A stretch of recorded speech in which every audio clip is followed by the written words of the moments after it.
রাধে রাধে। সকলকে ধন্যবাদ প্রণাম। আশা করি সবাই ভালো আছেন। আজ কিছু কথা বলবো, আশা করি আপনাদের ভালো লাগবে সবার, বিশেষ করে সনাতনী বা হিন্দুদের উপর। আজ বা বিশেষ কিছুদিন আগে যা বাংলাদেশে হয়েছে, দীপু দাস, আরও অনেক দীপু দাস আছেন, এভাবে নির্যাতিত হয়ে যাচ্ছে। তো আমাদের অনেকে বলবে, না ওটা বাংলাদেশে, আমাদের দেশে তো হচ্ছে না। যেখানেই হোক না কেন, যদি পাশের বাড়ি আগুন লাগে, আমার বাড়িতেও লাগবে। এটা মনে করেন না আজ দীপু দাসের সাথে হয়ে যাচ্ছে, কালকে আমার সাথে হবে না। যেমন কুরুক্ষেত্রের যুদ্ধ ছিল ধর্ম আর অধর্ম, বিশেষ এখন ধর্ম আর অধর্মর যুদ্ধ।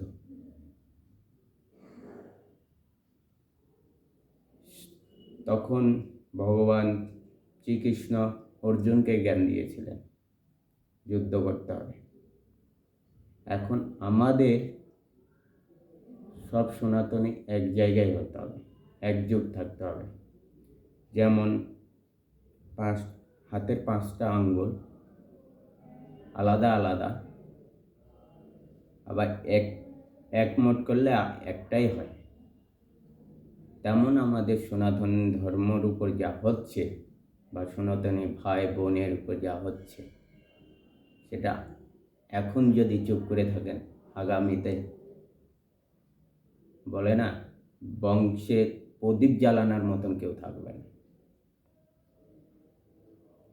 এখনো আমাদের সময় আছে, সবাই জাত পাত ভেদাভেদি ভুলে সব একজোট হন।